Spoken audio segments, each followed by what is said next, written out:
Breast cancer பற்றின போன videos பார்த்துட்டு நிறைய பேர் கொஸ்டின்ஸ் கேட்டு என்ன அப்படின்னா லைக் சரி சந்தேகப்பட்டுட்டு நம்ம டயக்னோஸ் பண்ணணும் அப்படின்னா அது ரொம்ப நாள் ஆகுமா, நிறைய ஸ்கேன்ஸ் எல்லாம் பண்ண வேண்டி வருமா, ஏதாவது ஊசி போட்டு டெஸ்ட் பண்ணுவாங்களா, இது மாதிரிலாம் நிறைய சந்தேகங்கள் கேட்டாங்க. இது பற்றின விஷயங்களை மேற்கொண்டு இப்போ நம்ம பார்க்கலாம்.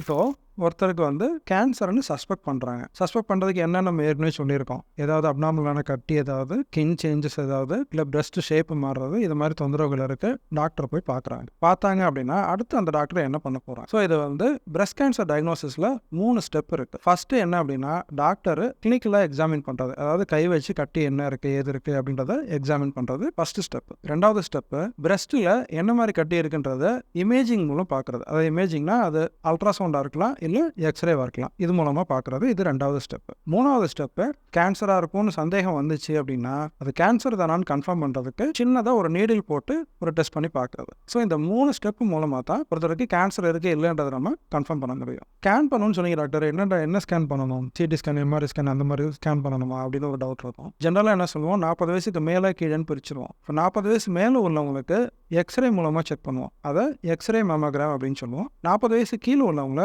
அல்ட்ராசவுண்ட் மேமோகிராம்னு சொல்லுவோம். ஸோ அந்த ஒருத்தர் 30 வயசில் போகிறாங்க அப்படின்னா வெறும் சிம்பிள் அல்ட்ராசவுண்ட் பண்ணாலே நமக்கு அந்த கட்டி எப்படி அப்படின்ற தன்மையை நம்ம தெரிஞ்சுக்கலாம். மோர் தென் 40 இயர்ஸ்னால் எக்ஸ்ரே வச்சு நம்ம மேமோகிராம் பண்ணுவோம். இந்த மேமோகிராம்ன்றது அதிகபட்சம் ஒரு 10-15 நிமிஷத்தில் முடிஞ்சிடும். ரிப்போர்ட்டு அரை மணி நேரத்தில் உங்கள் டாக்டர் கொடுத்துருவாரு. இதை பார்த்தாலே உங்களுக்கு கேன்சர் இருக்கிறதுக்கான வாய்ப்புகள் இருக்கா இல்லையான்றது தெரிஞ்சிடும். இதில் என்ன நீங்கள் புரிஞ்சுக்கணும்னா, கேன்சர் இருக்கிறதுக்கு வாய்ப்புகள் இல்லை அப்படின்னா நீடெல்லாம் போட போகிறதில்ல, உங்களை ரீஅஷ்யூர் பண்ணி வீட்டுக்கு அனுப்பிச்சிடுவோம். திரும்ப அடுத்து தேவைப்பட்டால் பார்த்துக்கோங்க அப்படின்னு சொல்லிட்டு.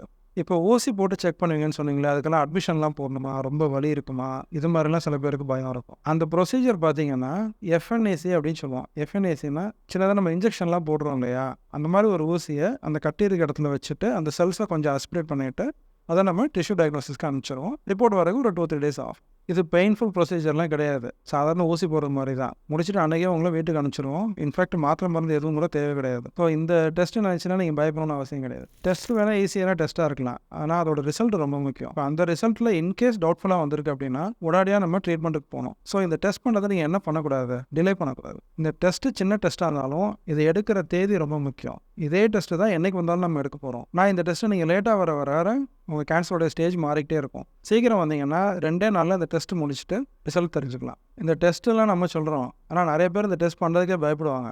ஏன் அப்படின்னா டெஸ்ட் பண்ணால் எங்கே கேன்சர்னு சொல்லிடுவாங்களோ அப்படின்னு பயப்படுவாங்க. ஆனால் உண்மை என்ன அப்படின்னா, நம்ம ஏற்கனவே சொன்னோம் இல்லையா, 100 பேருக்கு டெஸ்ட் பண்ணால் 90 பேருக்கு என்னென்னு தான் வரப்போகுது, சாதாரண கட்டி அப்படின்னு தான் வரப்போகுது. அவங்களுக்குலாம் உண்மை கிடையாது. வீட்டுக்கு போயிட்டு நார்மலாக அவங்க வேலையை பார்க்க வேண்டியதான். ஆனால் யாராவது அந்த 100 பேர் இருக்காங்கல்ல, அவங்கள கரெக்டாக கண்டுபிடிச்சாகணும். ஸோ நீங்கள் உள்ளே வரும்போது நீங்கள் என்ன ப்ராபபிலிட்டி என்ன, உங்களுக்கு 90% இருக்கிற ப்ராபபிலிட்டி தானே அதிகம். இந்த டெஸ்ட்டை பண்ணி முடிச்சிங்கன்னா நீங்கள் பாட்டு உங்கள் வேலையை பார்த்துட்டு போயிட்டே இருக்க வேண்டியதான். சில பேர் இதை பண்ணாமல் சந்தேகமாக இருக்கும், டெஸ்ட்டுக்கும் வரமாட்டாங்க, தனக்கு கேன்சர் இல்லைன்னு கன்ஃபார்மும் பண்ணிக்க மாட்டாங்க, அந்த பயத்திலே சுற்றிக்கிட்டு இருப்பாங்க.